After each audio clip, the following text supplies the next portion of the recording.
Thinking outside the box. This is perhaps one of the most well-worn cliches for expressing the need to think beyond the obvious. However, I think it's a lot more than just that. In order to truly think outside the box, you must first think about the box you're in. What does your education suggest that you do in any given situation? What pathways does your experience suggest you ought to take? What trails do your life habits lead you down? For many, a truly creative thought process can be stifled by education and experience, not necessarily expanded. That may sound counterintuitive, so let me explain why. Our influences shape us as we grow older, and there's nothing like experience and education to narrow and focus our thought process.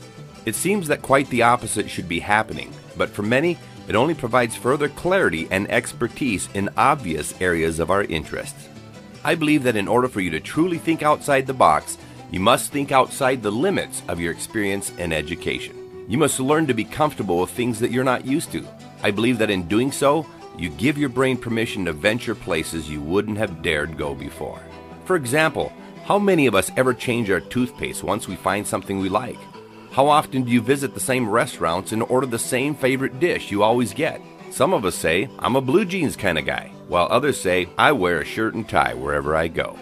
These habits put us in our comfort zone, and over time they narrow the possibility that we'll consider other things in the future. If you really want to know how ready you are to think outside the box, the next time you go to a restaurant, ask the waiter to bring you what he or she likes on the menu.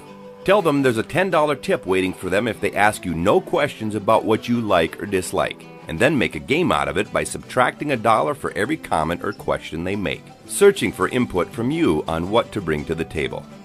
This experiment highlights two things. Not only are most people uncomfortable ordering the unknown, but even the waiter doesn't want to deliver a meal they already know is delicious just because they're not the ones eating it. When you're ready to do things like this, you're ready to start thinking outside the box in a truly remarkable way. The lesson is this. The old line about practicing the way you want to play is very true. You can't be stuck in a rut in virtually every area of your life and then expect to be the world's greatest brainstormer at work. If you want to be the creative genius in your career, then give yourself permission to practice living outside the box on a daily basis and use some of the examples I just gave you. Remember what I said about thinking outside the box being an expression to think beyond the obvious? I hope you've come to realize that thinking outside the box is more about expanding your own comfort zone than it is about the obvious, which is creative thinking.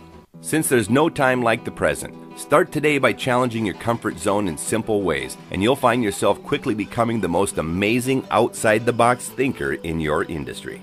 I'm Kevin Hunter. Thanks for listening.